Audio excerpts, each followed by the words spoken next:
News, Deepika Lauren joins us on set to take us through the papers. Let's start with something different, Deepika. Change. The semifinals of the Eurovision Song Contest, of course, hosted by Israel. That's right. It's the first time in Tel Aviv, but it's the third time that Israel is hosting the Eurovision contest. Good evening, Europe, the Jerusalem Post says on its front page. Clearly, Eurovision fever has gripped all the Israeli dailies. All the major ones, including the Jerusalem Post, have dedicated sections on their website to the competition and all that's to do with the competition. And Libération calls this year's contest one that's divided between glitter and rockets. Yeah, that's right. I mean, sure, at the heart of a Eurovision contest, it's about the kitsch songs and the cheesiest tunes from Europe and outside of Europe from countries like Israel and Australia. But this year's contest has never been so controversial and explosive. Libération reminding us that, this contest is coming just days after violence in the Gaza Strip. Israel's politics has also prompted celebrities like Peter Gabriel to call for a boycott, one that Madonna is not adhering to. She's going ahead with her performance at the final of Eurovision this weekend. The Middle East Eye noting that yesterday's semifinal came a year after Israeli troops, massacred more than 60 unarmed protesters in Gaza. The writer here saying, Israel shouldn't be hosting Eurovision because it's not a part of Europe, even if it likes to see itself as such. Also, she says it's likely that the contest is taking place on land expropriated from Palestinian villages. And this song contest seems to be getting more and more political every year. Oh, let's turn our attention now to reactions that German multinational Bayer was ordered to pay $2 billion over its cancer-contributing weed killer Roundup.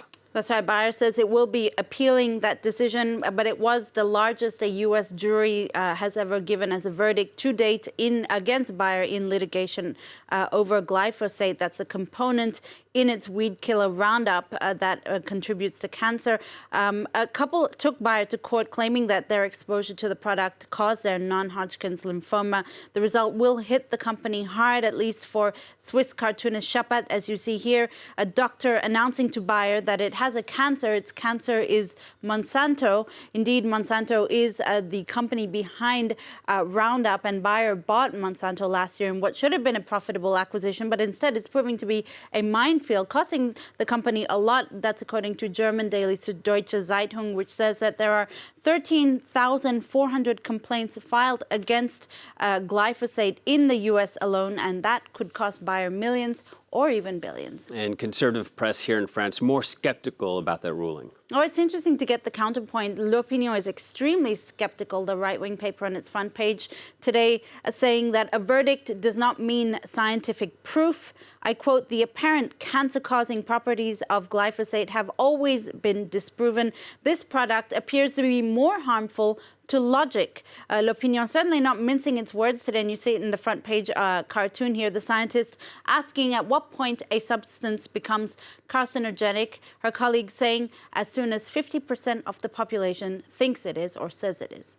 And the Times has an article looking at the future of our eating habits. Tell us more. So a British supermarket has come up with a report called The Future of Food and predicts that by 2025, Brits will be eating more insects in dishes, like a cricket burger, for instance.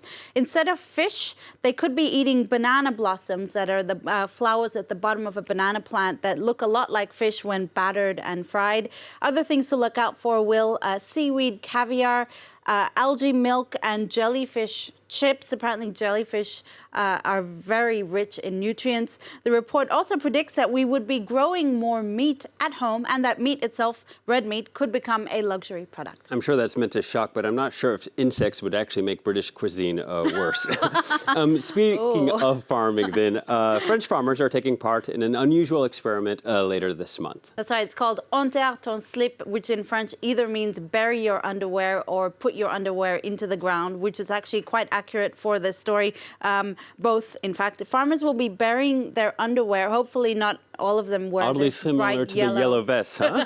Yeah, it does. It does look very, very strangely similar to the yellow vest ones. The aim is to test the quality of the soil on their farms, that is, by observing the decomposition of their underwear over a 3-month period. Basically, if the briefs or boxers have disintegrated, this means that the soil is healthier because there are worms, there's fungi and bacteria present in the soil that will be capable of attacking other foreign objects. All right, so soiling your underpants can be good.